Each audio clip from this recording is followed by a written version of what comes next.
Hey everyone, welcome back to FPL Fran. Today's video is going to be the Gameweek 15 cheat sheet. We're looking at a game week here which comes off of a lot of midweek rests for players, but at the same time, I think you just need to take into account, once again, the topic of last week was that you are about to see players get rotated. We saw Timber and Saka get rotated, for example, in Game Week 14. I wouldn't be surprised if we had some big names, for example, within like a Man City team who could get rotated in Game Week 15. I'm not saying Foden. I don't think Foden will get rotated, but even someone of the like of a Nico O'Reilly who's played a lot of minutes recently for City, I could see potential rotation, right? Things like that. Something just to think about in terms of how your transfers are set up. At the same time, I think like pre-booking some transfers now, because you kind of have 5 free transfers coming off of next week, is still okay. So for example, say you go for a Nico O'Reilly this week, but you're actually kind of packaging him into your team for AFCON and you're waiting for news anyways around the deadline, I think that's totally acceptable. So these are the kind of things that I think I would encourage people to look at this moment in time when they're making decisions for their FPL team, because you could be making luxury moves, but you should be also making luxury moves for the long term, right? Where let's say players are going to be a little bit better for your team, specifically when let's say AFCON happens, or you're taking into account a good fixture run. So what is another topic this week? Brentford's fixture run. All these kind of things I think you can kind of get an awareness from, specifically from Fantasy Football Hub's even fixture analyzer tool. So not only can you look at suggested transfers per the link in description below, but they've got the OptaStats tool, which we use to sort of plug in some of the advanced data for players here. But the fixture analyzer I think is quite good, especially over a period where you want to consider what are good players to own as I move out of, let's say, some of my AFCON midfielders, things like that. I did make a mistake last week. Yes, I totally forgot about Dango going to AFCON. I probably was too hooked by that performance where he just kind of destroyed me on the free hit, but it is what it is. This week, in terms of, let's say, the midfield cheat sheet, if we want to start there, I don't think there's too many changes in the budget areas. I feel like my thoughts on the players are quite consistent. Lefay has been very impressive, obviously. He's racked up a lot of numbers, but the only concern with someone like him is that the fixtures are still very, very tough for Sunderland. So I think it's kind of hard to foresee like even opportunities to start him, which makes it tough. But I think he is actually a very good long-term hold. In that sort of 5.x tier, I have to give Tavernier a drop. Not only are Bournemouth's fixtures kind of poor, I was expecting him to play Everton at home, which is why obviously we still had him higher up on the cheat sheet, but his minutes recently have declined rapidly.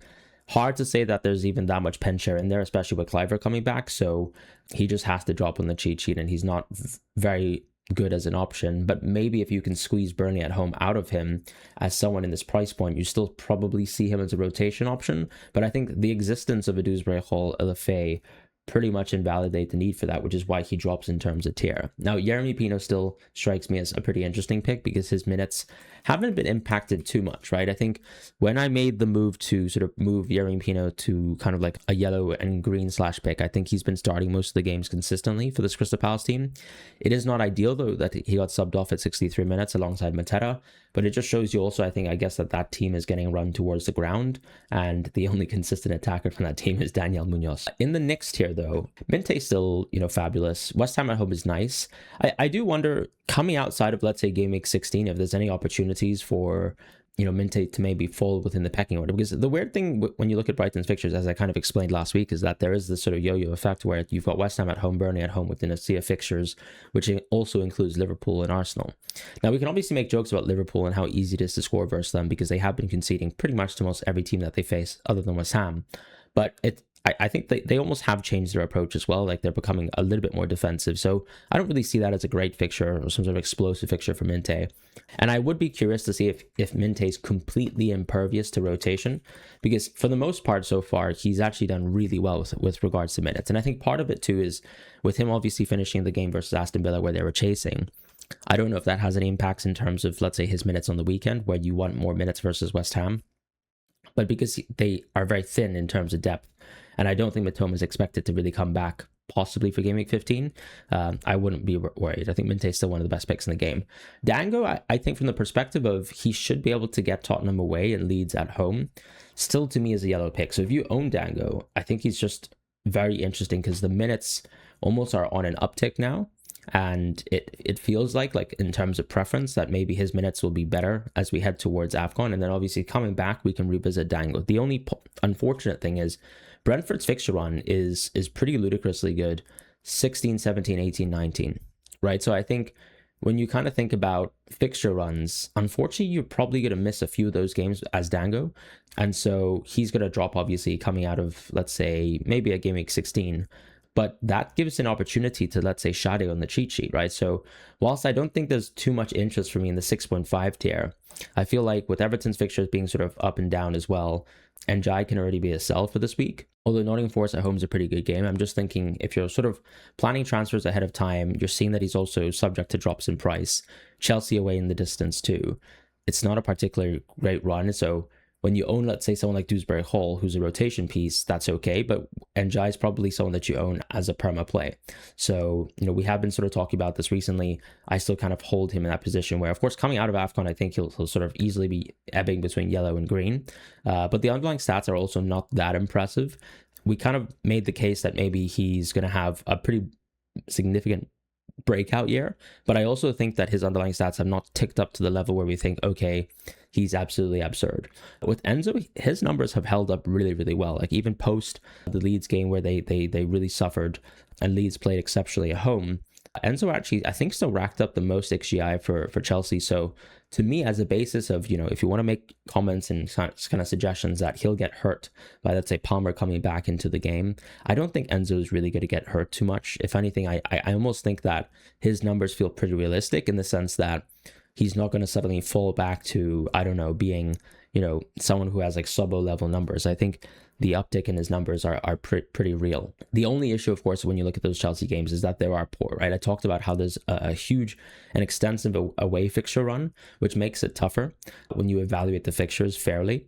And some of the home games are nice, but you still might be wanting to pivot someone like an Enzo into a Foden at this point in time, which makes it difficult. So I think there's a sea of players within, let's say, that 6 million price point that a lot of people want to push up, specifically to some key players like Foden, or at the same time, people are looking to downgrade because you might want to actually spend a little bit more money within the defense for whatever reason, right? Is it going Munoz or maybe even finally moving back into a triple up of Arsenal? With Sobo, I still find it a bit tough to go into Liverpool. I just feel like the attack almost has cratered a bit. The controlling style, as I said, I feel like impacts DEFCON anecdotally. The last 2 games we've seen Sobo play, his DEFCON numbers have also taken a hit. He got 5 versus Sunderland. He got 7 versus West Ham. If they still play within the sort of structure where they're kind of being quite defensive and trying to, I guess, be stable, I just don't think Sobo benefits from an FPL perspective at all. I wouldn't go so far to sort of drop him into an orange pick, but I think maybe you could kind of infer that as well, because I think the DEFCON numbers are not looking great. With Bruno G, I mean, what can I say? He got benched midweek, still outscored most of the midfielders in the game somehow. He's just having a great season. It's interesting. Like, I feel like if you own him, of course, you're going to maximize him Burnley at home. But after that, like, do I still see him as an option where you can pivot out to other players? I kind of feel like that's the case. But, for now, we just have to respect the numbers that he's putting on the board and just say fair play. At the 7 million tier, that's kind of why I've added Shade in. Just going back to that sort of discussion around Brentford and Dango, I think it makes sense to have him. His underlying stats are not that exceptional, but I think his minutes will be pretty much perfect over this period. Like specifically, let's say when Dango's out. So I don't necessarily see him as a transfer like right now. But I think if you're thinking when Dango leaves, if you want someone to maybe be a one-stop shop for like a 3-4 week period, maybe Shade is actually the one. And I don't think it's crazy to bring up the idea of maybe, suggesting that you can double up on Brentford over this run. Part of this is because they actually just have a really clean run of fixtures. As I said, if you compare it to another team where I think players are similarly priced, like Brighton, they have tough games where you need to rotate in and out. Whereas Shade, in the price point that he's at, represents usually a player that needs to be played every single week. And I think that's exactly what Brentford's fixture run kind of allows for. The issue as well within this specific territory where I have Rice at the top is looking at Gakpo, right? I think Gakpo, if he was allowed to play 90 minutes of football every single match, would obviously be a green pick. But as I made comments to last week, even coming out of a huge hole versus West Ham, and generally, as I said, he's been Liverpool's sort of best attacker when you look at underlyings this season. Sure, you can criticize him for how he plays, but I think the reality is like Slot still doesn't have the confidence, for example, to play Gakpo incessantly in the same way that, for example, Salah played non-stop last season. And, I was expecting that his minutes could be poor pre-AFCON, and I feel like that's been reflected within the Sunderland at home game. They still have big matches coming up as well, Champions League included. That's my issue with Gakpo. Leeds away, I think when you actually look at fixtures now, is just generally a tough game. So I think the piece with Gakpo is probably, is he a consideration more so for being a Game Week 16 transfer for people as opposed to being a Game Week 15 transfer? I don't necessarily see that halftime sub as being a good positive sign. It just shows, once again, I think that Slot doesn't really have, I guess, the authority or maybe even the right idea in terms of, like, let's say, I guess, making the right substitutions and things like that. I could be wrong. Obviously, you could be extremely against Gakpo as a player, but at the same time, they don't really have someone who kind of matches his profile on the left. So that's just a thought that I have. As far as, let's say, Eze, I feel like his minutes are already getting hurt. We saw the rest, and I think he's going to play versus Aston Villa, which just shows you, in a way, if Saka and Timber can get rested, it's not like we're saying Eze is like a low priority player. If anything, that's a pretty big sign where Arsenal, I think, were pretty much overextended for a certain period, including the Bayern game where they had to go full strength or close to full strength with only Miles Lewis-Skelly starting from what I think is usually the sort of starting 11 based on availability. I think I would just mention that he's still a bit of a wait and see for me, because I do feel like, with, as I said, Odegaard coming back and etc., his minutes could be hurt, and there is still a decent amount of sort of left wing depth if Trossard is to come back soon. So I'm not certain about Eze. I feel like I'd be still more comfortable, generally speaking, on, let's say, someone like Saka's minutes. But as I said, they were both, coming on together at the same time. So maybe I'm underestimating how good Eze is, and maybe even underestimating how good, let's say, Madueke is in terms of being able to take more Saka minutes going forwards. Semenyo gets a drop, and that's fixture related. You're coming off of Everton at home, where, to be brutally honest, Bournemouth were absolutely terrible within that game. Semenyo obviously had chances to score and even assist within that match. But outside of what Semenyo tried to do within that game, I think Bournemouth are terrible. They kind of went second string. They did play at home, one of their worst attacking performances this season. We've mentioned the defense slipping, but I think what's worrying as well is I think the attack is slipping too. I do see Semenyo as potentially a buy in Game Week 17, simply because maybe if you have lack of faith in, let's say, options like Cunha, options like Gakpo, and the minutes that they're going to have, or even, let's say, the value that they're going to have within the game, Semenyo's still sort of a true blue sort of type pick where he is robust, right? He plays 95 minutes a match, and maybe we just revisit him a little bit later after 15 and 16. And so that's kind of why he gets the drop. Cunha gets a rise, now that he's back and he's available. I don't know exactly what's going to happen in this West Ham game. I'm recording obviously way before the West Ham game. We don't even know what's going to happen to Bruno necessarily. It seems like he's going to have a fitness test. It seems like Xerxes going to have a fitness test as well. So that probably indicates that Cunha is going to get close to perfect minutes versus West Ham, and I think that's obviously a great sign for a lot of managers. But from my perspective, I think he's just inevitably going to be a good pick if there's any sort of injuries within this United team, because they're quite thin right now in terms of depth on the attack. And then obviously if you kind of supplement AFCON on top of that very, very shortly, let's say 17 plus, because I think Mbeumo and Ahmad should hold on hopefully towards Game Week 16, then there's really no reason to sort of ignore Cunha's minutes. I guess your only basis for saying that you don't want to own Cunha as a pick is probably because his underlying stats haven't been good this season, and simply he just hasn't really found, I guess, the right way to play in this United team so far, which I think even Amorim has spoken towards as well, and is an interesting piece. And Mbeumo gets a drop, and I think that's because I'm just anticipating that when you come out of West Ham at home, he's now more sellable as a pick, as in, if you wanted to do Mbeumo to Foden, I wouldn't encourage it as it being an exceptional move, but I think you can absolutely consider it if that's your only route towards Foden. So in a game where I feel like Semenyo's losing priority as well, I think it's a bit harsh on Mbeumo, but there's obviously different ways around it, and I think team value does come into play as well, where Mbeumo is a bit more expensive, and maybe, of course, to achieve the transfer that you want, he could be a cash cow despite having two good fixtures on 15 and 16 still, just not as great as West Ham at home, which is why he drops. I've removed Salah from the cheat sheet.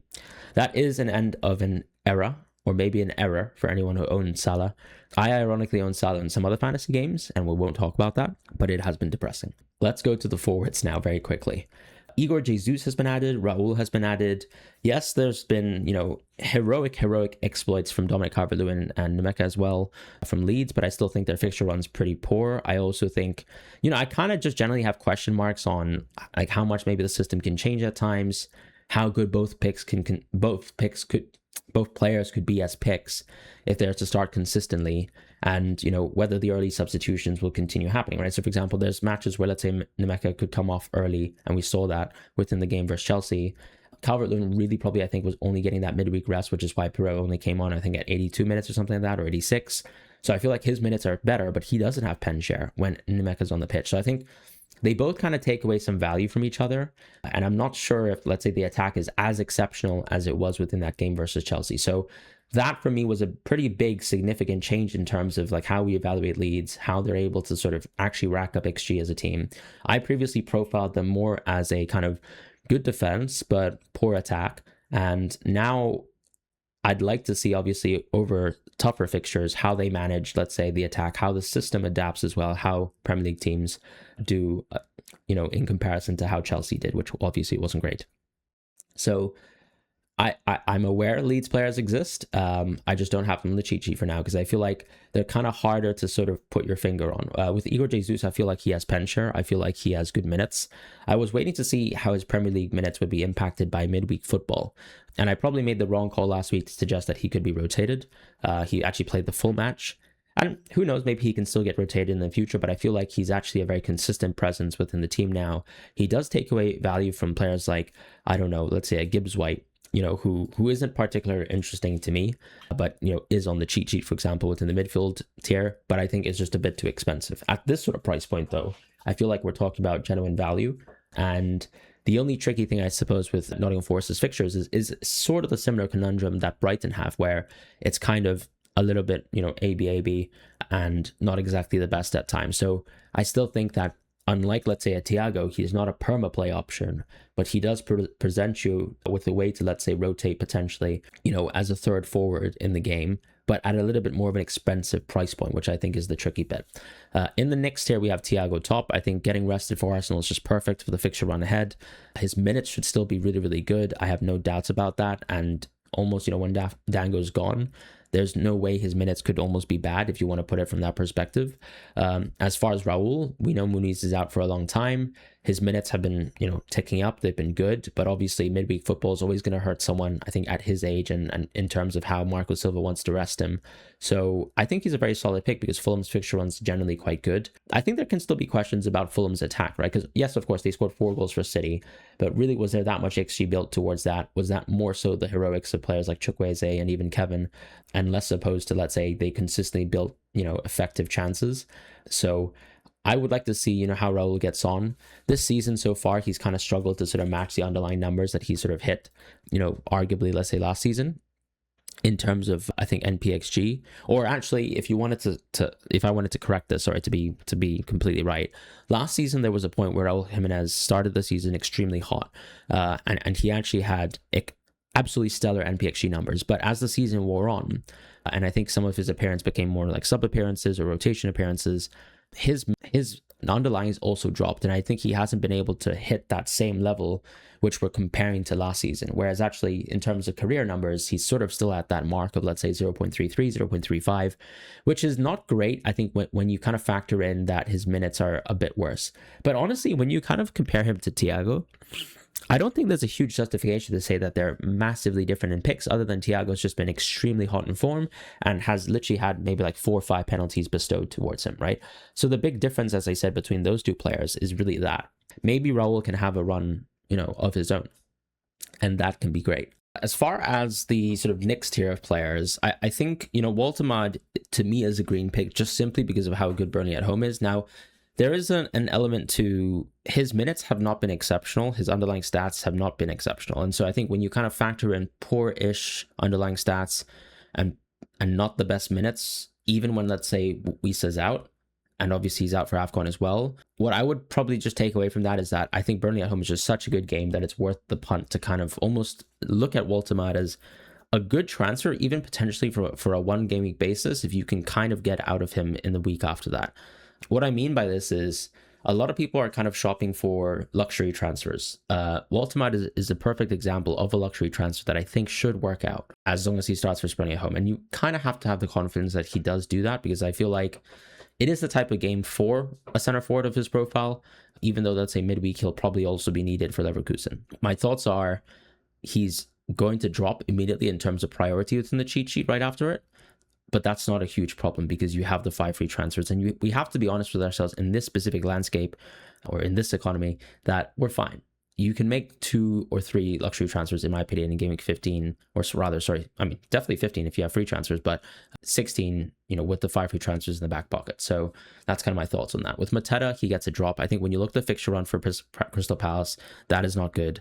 The underlying numbers for the team from a trend basis have kind of slipped. I think part of this is rotation. I made the joke earlier about Daniel Munoz being one of their best attackers still, and sort of how he's the only one who's maintained his numbers is kind of the picture, I think, right now. With Sarr out, with Mateta having reduced minutes, and also not exactly just, having the same sort of quality of big chances every single game, that changes the landscape. And Haaland is Haaland, so he did hurt me this week, so fair play, and let's just move on. In defense, I've given Van Hecke a rise, Van den Berg a rise. Both players, I think, deserve rises for different reasons. Van Hecke, I guess, is, one of the greatest goal threats of all time now. No, I'm not being quite serious, but he's actually scored 3 goals this season, which is super impressive. And obviously, if anyone caught the Hull's fair play, the main reason for moving these players is actually, I think we have enough sample size to say that both Brighton and Brentford, generally speaking, have been a pretty solid defense. Now, yes, Brighton absolutely shipped a terrible performance versus Aston Villa, and that's obviously going to peg them down a little bit. But I think with Van den Berg, actually, I was quite impressed, I guess, with the performance that they played versus Arsenal, in the sense that they went to that game with a very B team type squad. Henderson, Damsgaard, Thiago all benched, Collins as well. Didn't really suffer too much, even though they did concede 2 goals. And I think largely maybe it's a Kelleher mistake more so than anything, but that's a second goal. But yeah, I mean, I think both players have really good exceptional fixtures, like in the sense that Van Hecke is the sort of classic 4.5 rotation piece where you don't care about Liverpool and Arsenal away. So when I go back to the point about Minte, I guess the tricky part is if you were visualizing Minte as someone who's a perma play option, I'm not sure if you can really do that when he doesn't feel like he can be a perma play, because there needs to be rotation. Whereas obviously with someone like Van Hecke, you're not buying someone at this price point thinking that they have to be played every single week. So to me, being able to optimize West Ham at home and Burnley at home in the distance just makes Van Hecke extremely interesting as a pick. With Van den Berg, the key thing is almost like the opposite, where Brentford's numbers are really solid. His numbers really solid. His minutes seem a little bit even more secure than Collins. And I think the larger question on Collins is whether that's kind of rest specifically for one match, which I think I'm willing to bet on. But once again, if you ever see a player get rested midweek, I guess there's always the threat that they can get benched again. So yeah, I think we saw, for example, within the Burnley game that Collins, had an exceptional DEFCON game. I think it's fair to say DEFCON numbers are much more, tilted towards his way. But minutes are clear, and Van den Berg's numbers are still nice. So I think Van den Berg's an interesting pick from that basis. He also had a pretty decent chance versus Arsenal as well. So to me, when you kind of factor in the good Brentford fixture run, I think he has to get a rise. In the next tier, we have Collins being added as a new option. I think being at a slightly more expensive price point, he's a bit more of a luxury buy. I actually don't really want to push into green, because I don't necessarily see him as being such a standout pick compared to some of the Crystal Palace players that we have, or even let's say the potential that O'Reilly has during AFCON. So I just wanted to be a little bit more patient with that. And especially since with Newcastle, I think, yes, of course, the immediate game is incredible, but you are planning for the long term. It's not like, they've been an impenetrable wall of defense, right? I think conceding 2 goals to Tottenham is not ideal either. Not that they actually gave away that many chances within the game. Obviously, that was sort of the classic Tottenham have gotten away with it, a game that we've seen a couple times this season. But yeah, just a thought on that. De Ligt has been added because a lot of people ask me questions about De Ligt. I just don't have that much interest because I don't think the DEFCON numbers are good enough. The minutes obviously are strong, and obviously he is, an intended goal threat of the team, but the underlying stats they're just simply not there. And even though the fixture run's really good, and I think he presents as a decent differential, the fact that other people have more consistent routes towards points always strikes out to me as, why even, bother with De Ligt in a sense, other than maybe, specifically I'm going for him on a free hit window, that kind of thing. In the next tier list, I've given Tarkowski a rise. I think he definitely deserves it. Everton have actually pretty much held up pretty decent defensive numbers as of late. Some of the away performances have been really, really good. Even going back to the United one and then the Bournemouth one, those are back-to-back great away performances where honestly the expected goals conceded within those games were really, really low. We've seen some threat from Tarkowski, at least in terms of creating chances that lead to goals. I think he got an assist within the previous match. We're also, thinking about Tarkowski, or not the previous match, but in a recent match. But I think the DEFCON numbers aren't at the sort of levels that we think are, stratospheric. But he is at that sort of price point where he is quite rotatable still. And I think if we have any sort of value ascribed towards Virgil, like we have to have similar value ascribed towards Tarkowski, who probably looks like he's playing for at least a more consistent team is probably how I would just put it. Obviously, Virgil's been great at DEF CON, but, you know, he's been a very, very tough pick. And I think emotionally it's hard to sort of react to Virgil. Like, yes, of course, the underlying stats for Liverpool are not, like, they're not ranked in a tier where I think, oh, I deserve a lot of Virgil points, or anyone who owns Virgil deserves a lot of points. But I think just based on the XGC in recent games, you'd probably expect that there were some games, even let's say the Sunderland match, where you just look at that goal conceded and just think that is avoidable. And that very well could have been, let's say, a triple bonus Virgil game, and even the West Ham game towards an extent before, let's say, like Gakpo's kind of heroics kind of like changed the game, and even let's say Gomez got an assist. So like Virgil is someone who I think puts himself in a position where he can, for example, get towards, you know, the 1-0, the maximum triple bonus. But every defender of the game has kind of done that already, even multiple times over, and that's just the reality of the landscape. And, you know, Virgil just hasn't even proved out to be the kind of set piece threat in terms of at least producing the outcomes that we kind of expect. So I sadly gave him a drop ahead of Leeds away, and obviously just factoring that Sunderland at home is gone now, which to me was a good fixture on paper, probably one of their best home defense performances recently. And, you know, as I said, yet they still concede. Saliba is in street clothes, which is why there's an asterisk around him. Timber got rested and rotated, but then I think the Mosquera injury kind of locks him back in. One thing I want to mention in terms of the Arsenal defense, just to kind of touch on this here, is that I think it's actually quite impressive to see how, unfortunately, you know, Skelly has kind of played himself out of the pecking order. So I feel like actually in the short term, there is maybe some value to what considering going Calafiori over Timber. Not only are his underlying stats really impressive, I think the only caveat towards him is that he is on that four yellow card tightrope. So if you're kind of looking at Calafiori as a perma play option, you just need to make sure you run the risk of, hey, what happens if Calafiori gets suspended on any of these sort of runs of fixtures that I have? I think as long as you almost even get the Wolves at home start for Calafiori, and I think Skelly will actually get to play within the European game versus Club Brugge. What I'm trying to say here is that you're almost going to get most of the value from Wolves at home, which is an exceptional game. And then after that, I think you can just run the risk of suspension because the Arsenal defense is still very, very solid. In the goalkeeping positions, we don't have any changes this week. I feel pretty comfortable with where I've put everyone. Maybe even Donnarumma deserves a drop in the future. But when you actually look at the underlying stats, like they've been good. That Fulham performance is a bit of an aberration. And it wasn't, you know, an exceptional goalkeeping performance. But I feel like sometimes there are always going to be games where the goalkeeper isn't massively, you know, in error, but, you know, is going to concede a lot of chances, you know, not related to them. Like Donnarumma saved City a couple times this season. So I don't think like I'm going to go out on a limb here and say that he's been terrible. So yeah, I think I'm okay with keeping Donnarumma where he's at. I feel like I'm happy with most of the defenders in terms of where they're at as well. Kelleher maybe deserves a rise towards green, but I feel like I'm going to do that after Gameweek 15. And that's pretty much it in terms of the cheat sheet so far. So thank you guys so much for watching. I'll see you guys soon. Take care and goodbye, and best of luck with your transfers this week.